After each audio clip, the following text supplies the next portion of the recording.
A Revolutionary Old Idea, hosted by Mark Gardner and Steve Steich.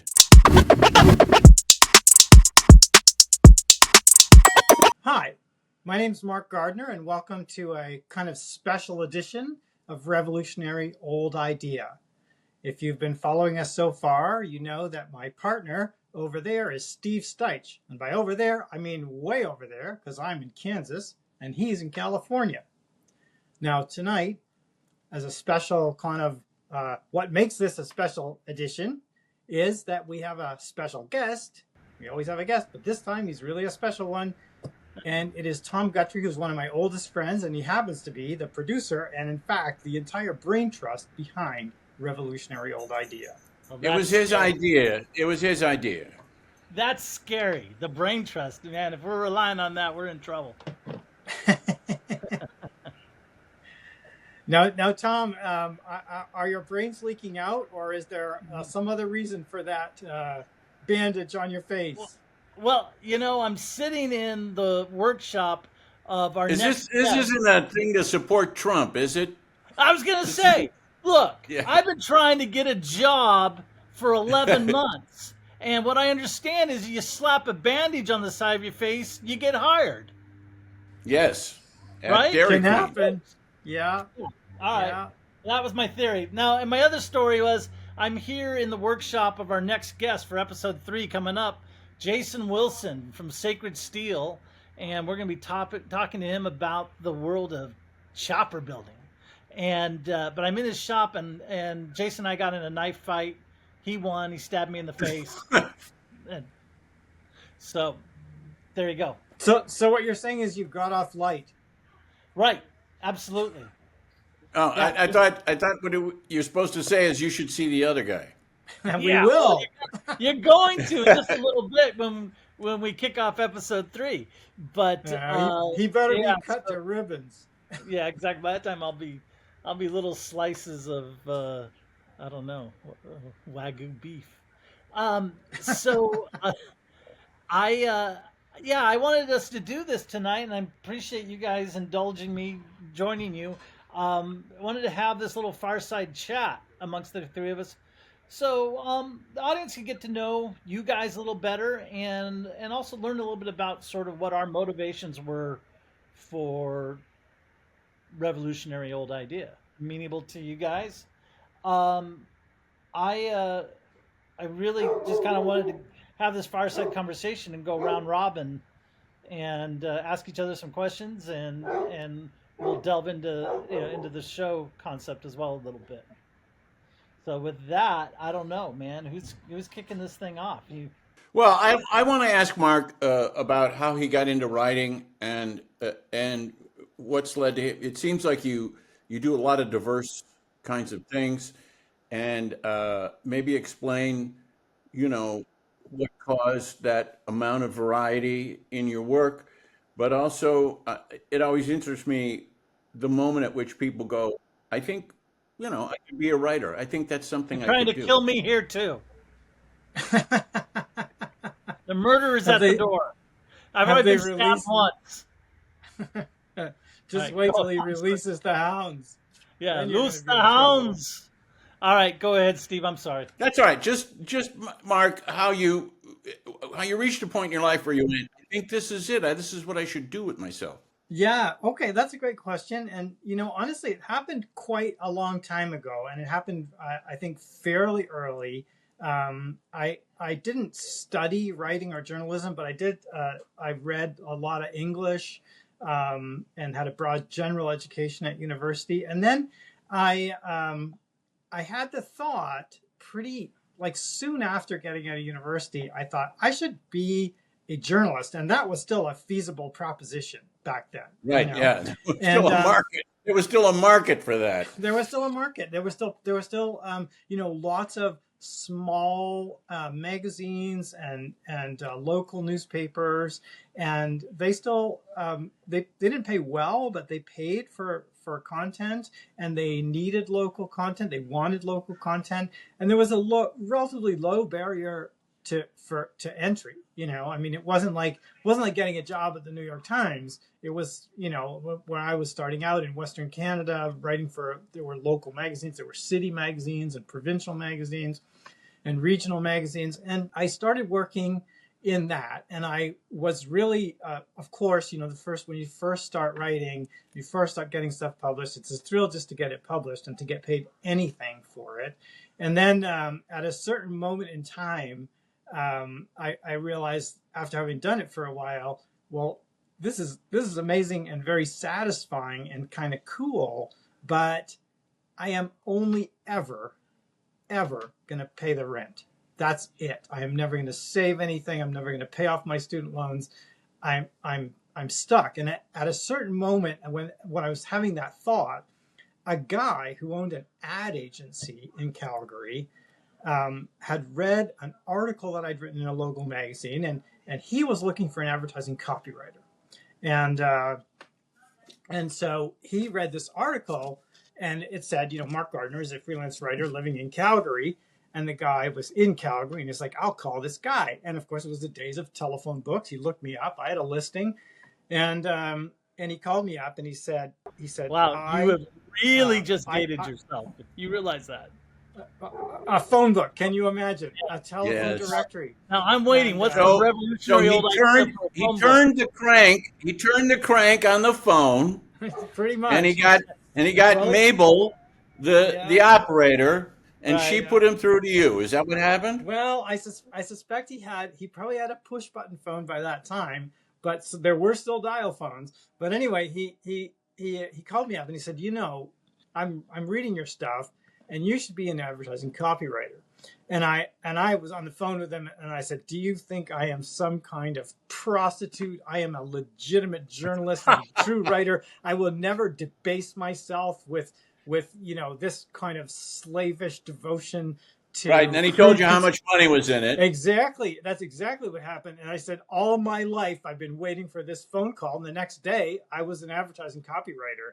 So that began the next phase of my career. And I was an advertising copywriter and creative director for probably 15 years. And all during that time,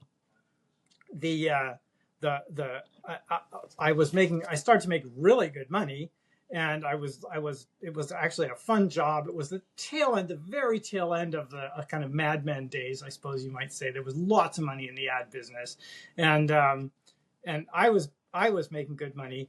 The only reason that I'm not rich now is that whole time I had an incredibly expensive habit, and that habit was racing motorcycles.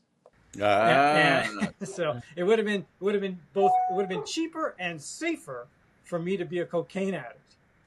Or you could have got a skateboard, which would have saved a lot of money. It could have saved a lot of money. But anyway, quickly, but it'd be cheaper. But then, and so I did that.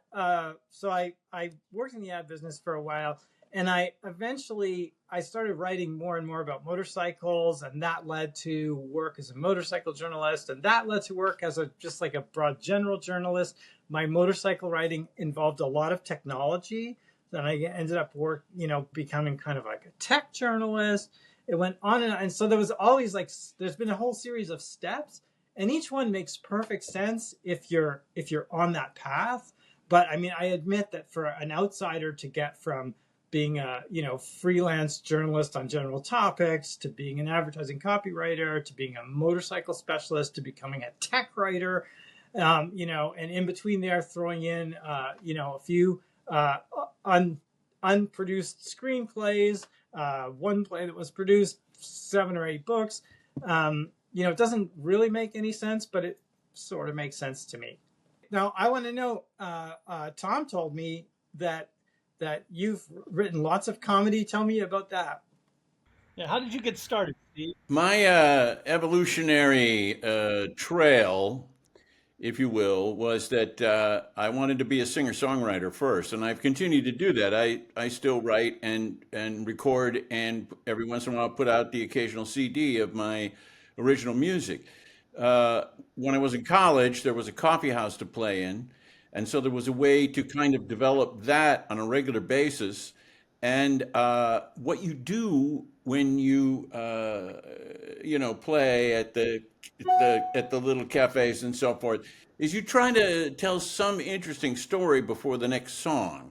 And so what happened was I tried to make those little speeches in between the song funny so that when I wrote the song called She Left Me and Took My Wallet, it wouldn't be such a down thing in the room, you know?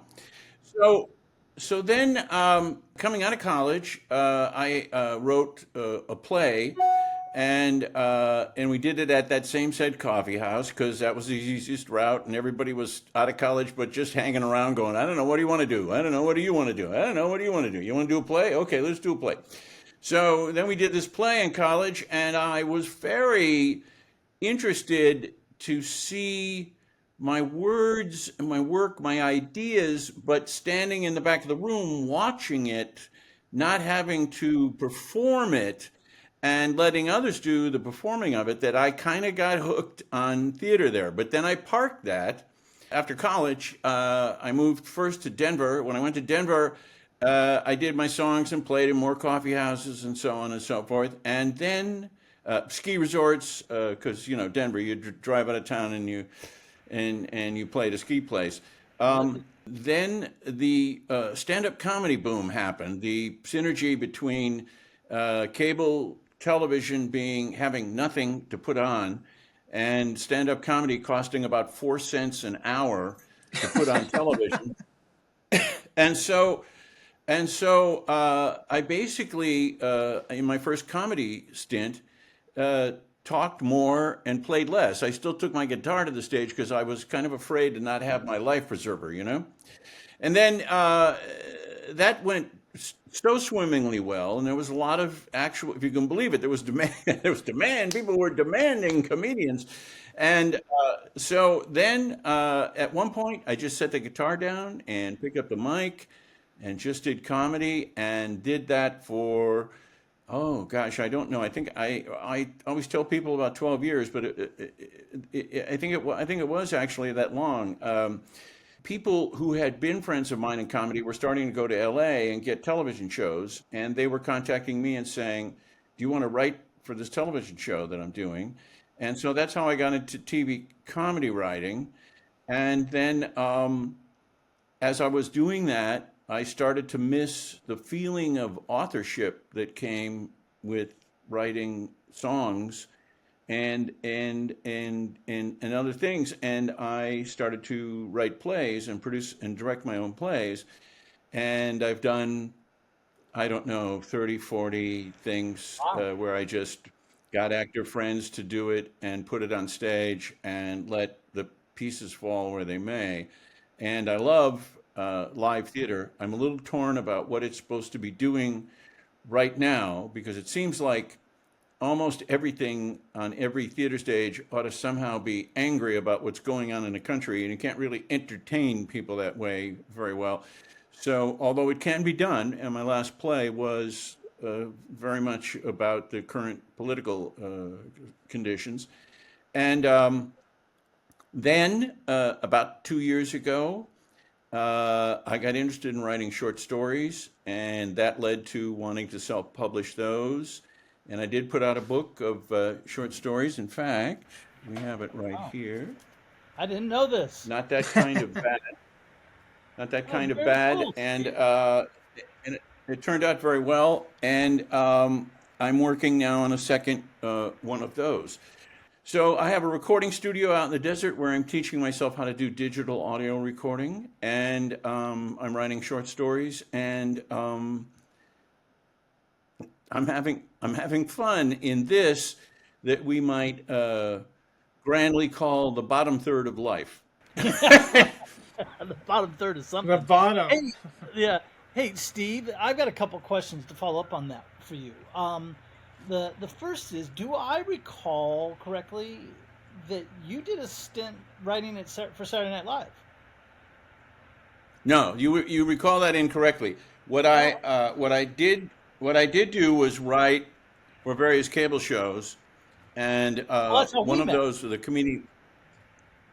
we Yeah, met when you and were we were doing it. trying to at that time we were over at Popular Arts, so we were trying to develop shows for television, and that's Right. fun too. You know, it's very fun. It's very fun to go. Do you think this is a TV show? We're gonna get some people together and then take it around, and people go, "No, we don't care about that," and then you say start over and you do it again. I like process. I don't know what Mark would say about this, but I like process, and so if I am making something and I think I have a pretty good idea of what it is I want to make, be it a play or a new song or a short story. As long as I'm in process on it, and while I'm in process on it,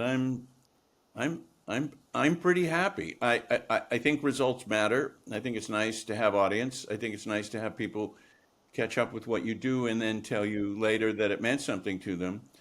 But I'm I'm mostly just happy to be doing the work when I'm making it. That's where Hmm. the buzz. Yeah, I would say yeah, I feel the same way. Yeah. So Steve, do you, And I've been thinking about going back to stand-up comedy, but I find it a little daunting, and also I'm trying to write all new stuff. I don't want to just drag out my stuff from. Hey, what about that President Bush? Is he crazy or what? I I'm just trying watched? to write new things. Hey Steve, I watched an episode of The View last week where oh gosh, what's her name? She's the stand-up comedian, not Whoopi, but the other one. She brought in a friend of hers that she had known Not back. Whoopi, but the other African American woman who's funny. Okay, all right. No, not Whoopi. Who? The Who? I can't think of her name. Joy Behar.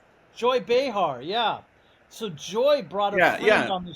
She brought a friend on the show that she had known back in the days when she was doing comedy and what have you, and he performed a routine. Uh, he's in his 80s. He was in his 80s doing this Oh yeah, that just guy's last kind of week. getting around, I think. Yeah, yeah. So there's no reason why Yeah, you shouldn't do it. That's for sure. Um, so what is there a yeah. particular I think genre? it. Yeah, I think things are. Hmm. No, go ahead. I'm sorry. No, No, you you. started to say something. I was just going to say I don't think there are any necessarily any walls to that. As Yeah. long as the audience knows that you're aware that maybe they're all in their late 20s and early 30s and you're not. And then as soon as you start working with that, they're fine Kind because they go, "Oh, he knows." Hmm. of like this show right Do you here, think right? maybe Steve? Do you think comedy has changed in the last, say, 20 years? Like how has, if it's changed, how has it changed, or is it still fundamentally the same thing? There are people who do Netflix specials that are very insightful to the point of almost becoming notes from therapy. And I don't say that as a pejorative. It it works. It works. It's sort of like we're in a point now where it can be monologue and not just jokes. When I was doing it, there were people that were thought to be very very good, like Rodney Dangerfield, and it's just Hmm. joke, joke, One joke, after another. joke, and and and there isn't a lot of connective tissue, and there wasn't. There, and now there you see these Netflix specials, and there's a lot of dedication to a theme, and trying to reinforce the Hmm. theme, and trying to land in a place at the end of it that has something to do with the title theme, and I admire that because to me it's more theatrical, and I don't have to have a million jokes fired at me from a Gatling gun. I can just listen to somebody have their thoughts. Hmm. Sometimes I'll see, and I'm not thinking of any. Well, like I am sort of thinking of one. Is it Hannah Gadsby, Australian or Well, yeah, Tasmanian? she kind of set things on end for a sustained period there Yeah, by and being almost too self-revelatory to the point where a lot of people were asking themselves, "Is this yeah, you delivering a screed about coming out, or is this a stand-up bit?" And right. I thought she handled it very well, and I thought it worked for anyone who wanted to be with that for a sustained period and watch that. And to get back to your original question, in that way, I think comedy has changed. I think it can be now any one of a number of things, and it doesn't necessarily have to just be um, joke, joke, joke, but seriously or whatever. And in the time that I was doing clubs, really it would be amazing sometimes because comics would almost come out. They'd be the third comic on a bill, and they'd come out and they'd go, "Hey, you know how those other guys were up here and they were talking about the difference between cats and dogs? Well, one thing that I find really different about cats and dogs, the shows would kind of be like that. Like the premises, the territory would overlap and sometimes be the same. It didn't mean it wasn't funny. It just meant that there wasn't. And so I like to think that there's more room now for different things, and if there is a good turn to it or a good change, or it has changed in some way, I think that's how it's changed. I just it's not just more of an observation that for me personally, there's a thing that I really admire, and it's some when it's more in that kind of monologue vein, and it's going on and it's going on, and I sort of admire sometimes the daring of a comic who will take you to a place where you think he or she can't possibly land this. There's no way you can't get from where this started to a place to land it. We've gone too far. You can't bring it back. And then when they do, and you laugh because it's funny, but you also laugh because you were so sure they couldn't make you laugh. Right. I think that's I think for me that's almost like the highest compliment is when that happens. Right. Well, I think that one person now on Netflix has a show that started out talking about their father dying. And so you think, well, yeah, that'll be hilarious. So, but it becomes this very beautiful, kind of touching monologue, theatrical monologue. Yeah. Nice. Shifting gears, guys, because we've got a limited amount of time. I do want to ask a quick question of Steve, and then I got a question for you, Mark. Steve, what is there a particular genre of music that you create? I say that it's pop because it turns out at this point in life, the music that I really admire is jazz versions of songs from what they call the Great American Songbook. And as they would be done by Tony Bennett or Oscar Peterson or any of these people. And so if I can come up with a melody that works, and some things sound a little bit more like the rock pop of the era in which I first was writing songs, and other things that I do are just kind of me striving to have a pretty melody that I think aspires to be as memorable in a best case scenario as some of those great songs of the so-called American Songbook. Yeah. And I know you say you play guitar. Do you play So any pop, other? it's American pop. Yeah. You play a guitar. Do you play any other instruments? I use a holder and play a harmonica around my neck. I play a little banjo. I play some ukulele. When I'm recording, one of the things I like to use are children's musical toys. I just did that this past weekend. I was working with a thing that I got, and I was very excited about it. It's a keyboard xylophone. It's the Baby Shark keyboard xylophone. Is that the thing that Jack Black plays? Who? Jack Black.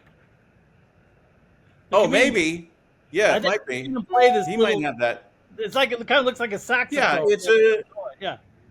It's got keys. No, this is a xylophone, but it also has keys you can play. Got it. Okay. But what I like to do is through musical toys bring textures to the songs I'm working on that I otherwise wouldn't get to, or that maybe nobody else would get to because they're not thinking of using musical toys. Because the temptation now in pop that sells big, that is big, the big female singers of our current day and so forth, all kind of comes from keyboard synthesizers and so on and so forth. And there's nothing wrong with that. That's a change that's occurred in music. If we were to be critical of that, it would be like when our parents were critical of the Beatles having electric guitars to make a band, when in their mind a band was Benny Goodman. Right, right. Hmm. Shifting gears again here, Mark. My question for you, you and I have been friends for a really long time, and so I know quite a bit about your life. And one of the And you're things, under arrest. yeah, Much exactly. of which I urge you to Yeah, keep to right. yourself. Well, And we have a subpoena. I keep waiting for you to make it big so I can blackmail you. Well, No, I think I'm safe there. yeah, well, um, the people that live in glass houses shouldn't throw rocks. Um, so no, my observation about you, Mark, is you're one of these guys who likes to take on new challenges, and you become an expert at everything you do. You literally legitimately are. You lived in San Diego for a while and decided to take up surfing, and you become a really good surfer. You you start racing motorcycles on the club circuit, and the next thing you know, you're racing in the grandest, most dangerous motorcycle road race in the world on the Isle of Man TT. I happen to know you're a skilled photographer. You're an expert marksman. I'm curious. You were a power lifter. You, right? I mean, these are all things that you Those are all pursue, true. Yeah. right? You've pursued all Yeah. this, and you master every single one of them. Tell me about that. How does someone do that? What is the sort of what's Well, the I mean, yeah. okay, I think you're being generous to say about mastering all of those things, but those are all things that I certainly know about, you know, and I think that the the it's not a secret, but the reason that I have that history is probably twofold. One is that, or three things. One is that I am able to adopt the beginner mind easily. I can set out to learn something, and I can learn it without prejudice, to be a completely open vessel and just let stuff come in. I'm that's a skill or an ability that I have, or that I've developed. I think that's one thing. And then another thing that's important is that I, Steve was talking about process. I like to be in process, whether I'm writing a play or writing a song or whatever I'm doing. I enjoy the process, and I enjoy the process, right? I study this. I study the thing with that, in that beginner mindset, open to knowing about it without bringing previous prejudices to it. And I enjoy the process of developing skill. And then the last thing is, I am a very patient person, and I will just work at stuff even if I am terrible at it for the longest time. I will just work at it and work at it and work at it until I mostly get it. And so I think it's that willingness to just strive. And some of the things that I've had, more success at, are things where, honestly, and this is like life, honestly, if you will do the work, eventually it will work, you know? And I think that's a kind of my way of looking at the world. I think we agree on this in the sense that anything that I try to do, be it theater, music, fiction, I don't need to win an award or be the best or be the winner of the thing or whatever, but I do want to know there is something basically good or well done about Hmm. the thing that I'm working on. And if I have put some quality into it of that and yet kept my own unique, Hmm. exciting spin on things, then I think that's, I'm not saying that's enough, but I think that there's a striving towards getting it to Hmm. be good. One wants to be good. Doesn't want it to have, one doesn't want to have certain knowledge. Oh, I'm just kind of not really doing this yet, Hmm. and so that's that. I think we Hmm. connect at that level.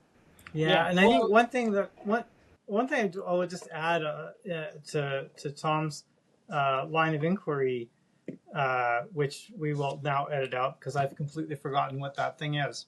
Let's move on to the next.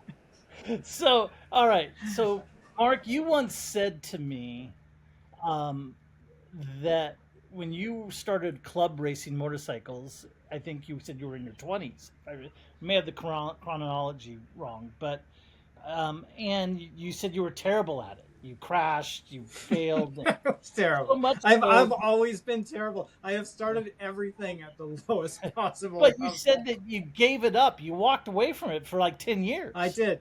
Yeah, And I you did. came back Yeah, to it I in did. your 30s. If I remember this right, Hmm. you said you came back to it in your Hmm. 30s. And what had changed in that 10 years is that you learned how to learn.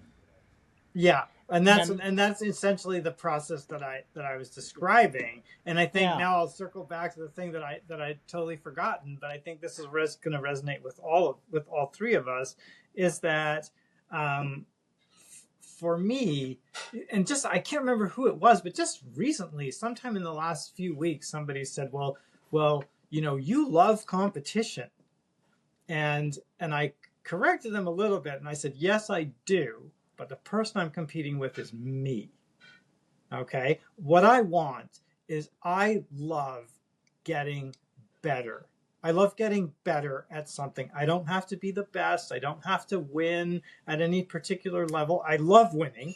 Everyone loves winning. I mean, I'm not crazy in that way. I'm not completely unique, and I don't have some completely unique worldview where winning is bad. I love winning, but mainly I want to get better.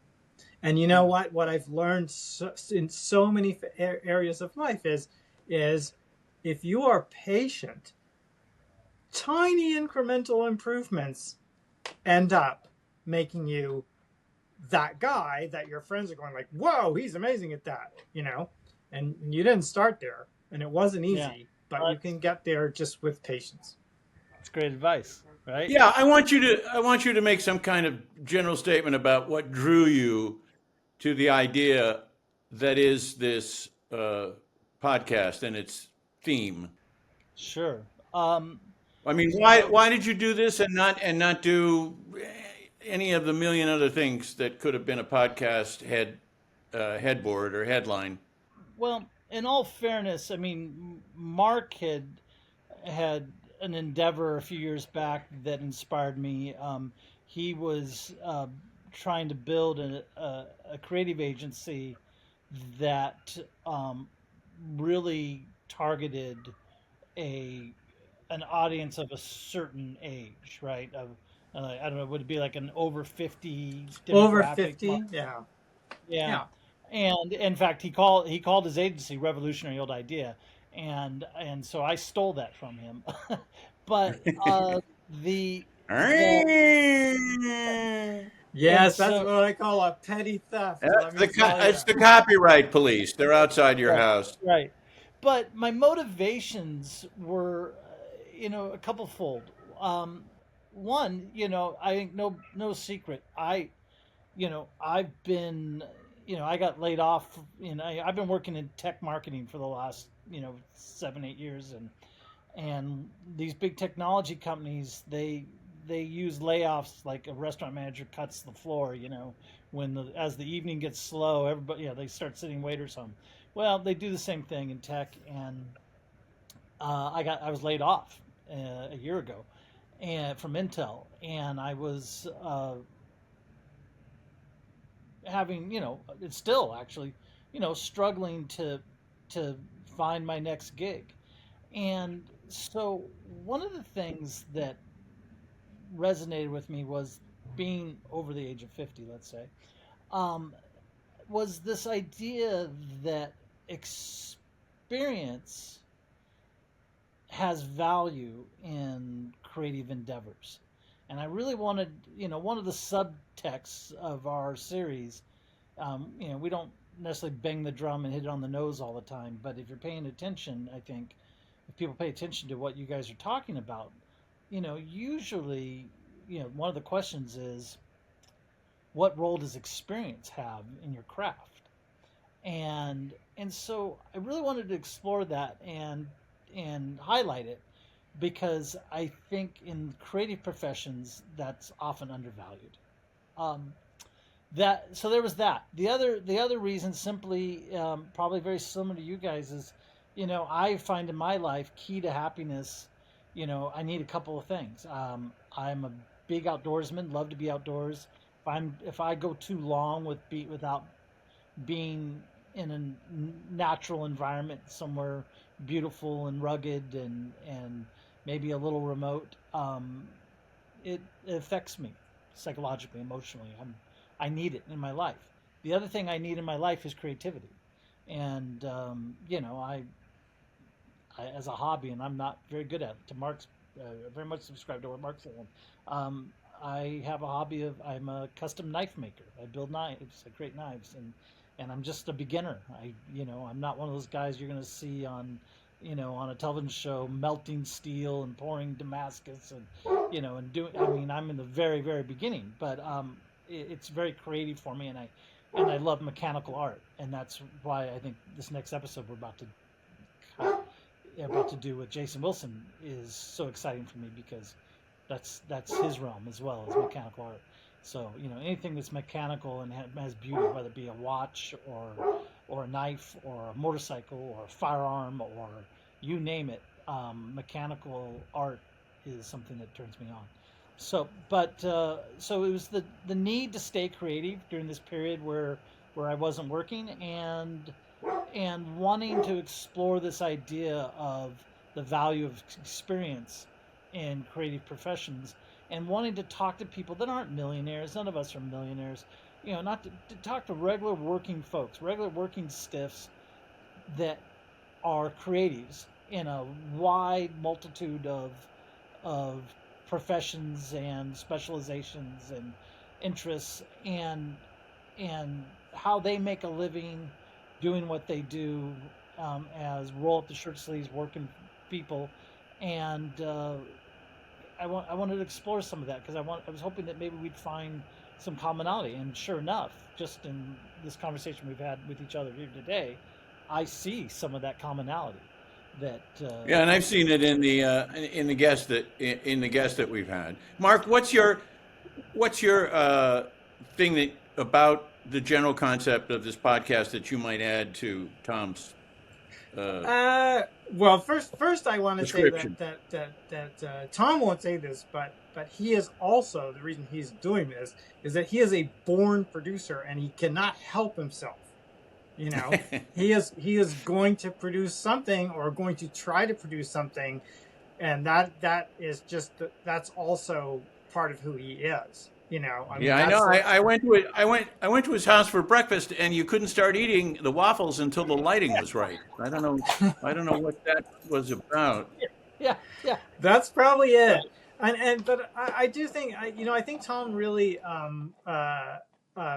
really instinctively understood my failed notion, because Revolutionary Old Idea flopped as an ad agency, even though I built a very powerful argument for it, and part of it was simply that in the world, in ad agency, if to be an ad creative and still be working after the age of 40 you are more likely to still be playing in the NFL after 40, practically, and yet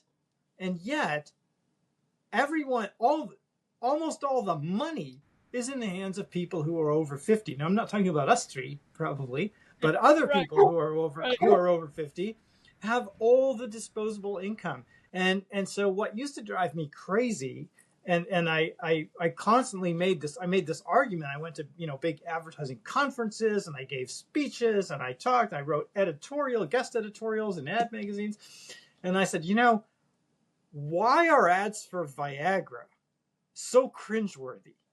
And the answer is very simple. It's because the 20-year-olds writing those ads cannot imagine anything creepier than their parents having sex. And that was incredibly frustrating to me. And I thought, what if we created an ad agency that were all people who had lived this and understood it and understood how to speak to that mature audience. But the idea was not that it was going to be old-fashioned advertising. That was not it. We were going to, my idea was, we are going to make modern, we're going to make the most modern contemporary messaging, but we are going to make it resonate with older consumers. And the reason that it's going to resonate with older consumers is that we understand how they think. And I think there's there's still, as Tom said, there are so many areas where experience is undervalued, right? I mean, honestly, remember Sully landing the plane on the Hudson? Yeah. Oh, okay, yeah. That guy was due for retirement, And I mean, but honestly, who did you want? Who would you have wanted flying that plane? Would you have wanted anyone else in the world except that old guy that was due to retire? No, that's the guy you fucking want. Your life is on the line. I don't want a young, cool guy. When I spent a long time in Alaska working in the deep wilds, the Alaskan bush, and remotely, and we had to use planes, to get around, like taxis. And the first thing that someone taught me when I got up there is, you go to these little airports, in the middle of nowhere, and there's a couple of old, Cessnas sitting out front, and one might be in the pond on floats, another one's on skids if they're landing on snow, and or they got balloon tires. It might be a Piper Cub that you can land on a postage stamp. But someone told me, he says, when you go and you want to ride to Koyukuk or something, that it's just one of whichever pilot happens to be there, is who you get. It's kind of like hailing a taxi. Well, you don't go with if you have a choice, you pick the old pilot in Alaska, because it's not a matter of whether the one with the compass. If you're a bush pilot, it's not are you going to crash? If you do it long enough, you're gonna crash.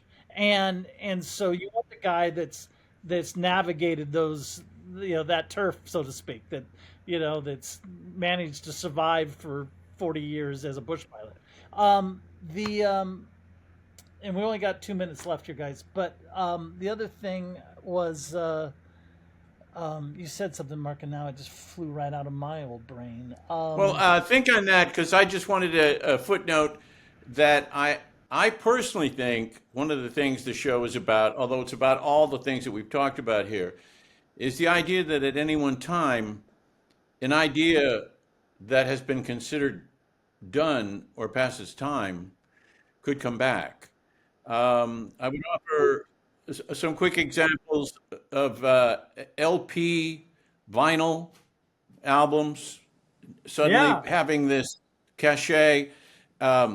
People really fell in love at a certain point with digital wristwatches, and then one day they went, "Oh, I wish I had one of those ones with the hands on it, and you could see if it's 8 minutes past 8 or." But so what's gone often comes back, and even strikes us, maybe in some ways, to use a word that's just had the crap beat out of it over time, strikes us as cool.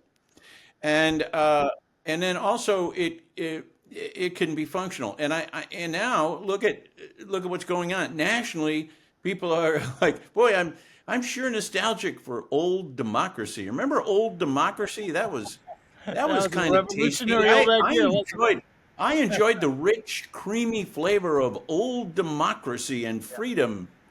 So Well, bring it back. I think that's another thing that we're sort of into with this, you know. Message to the National Security Agency: I'm not with these guys.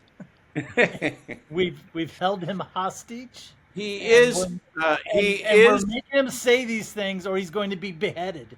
he did come here from Mexico, but he's got all his paperwork, and we're happy to have him with us. Right.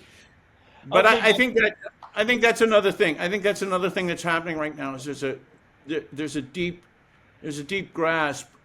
grasp of how maybe some things that we set aside should come back. well, we're going to wrap this little extracurricular segment up, and in a few minutes, welcome Jason Wilson here to our Revolutionary Old Ideas set, and have a conversation with him about the creative work that he does. I'll just say that I hope that anyone who happens to stumble upon this promo piece from our show will now show some real guts and watch an episode of our podcast You don't have to tell and anybody, just watch. stand defiant in the face of all your friends who are listening to other like hip, groovy podcasts, and watch ours, which audibly creaks every once in a while if you listen to us. That's But it. Yeah. it is a great idea, and we've had nothing but really interesting people on this show. So And think about anyone- spending some time with interesting people. Anyone can listen to cool people. It takes Yeah. it takes a special person to listen to us. Wait a Right. second. In service of everything that's cool, right? I hear scars are cool, so I'm gonna go off camera. I'm gonna let Jason stab me in the other side of my face, and then maybe 2 scars will be better than 1. Yeah, Well, well, you'll be it's symmetrical. working. It's definitely working for you. Yeah, thank you. Yeah, what is that anyway? But it's a skin cancer. I'm old as dirt, right? I mean, someone said, the doctor said to me, "Hey, you got a great story. It might help you land your next gig. They're gonna be empathetic." I said, "No, it's just gonna cement the idea that I'm old and I have skin cancer. It's not gonna help at all." Oh well. Okay, guys. Thank you. We'll wrap this up, and we're gonna welcome Jason Wilson on set. All right. Okay? See you guys All right. later. Back in a minute.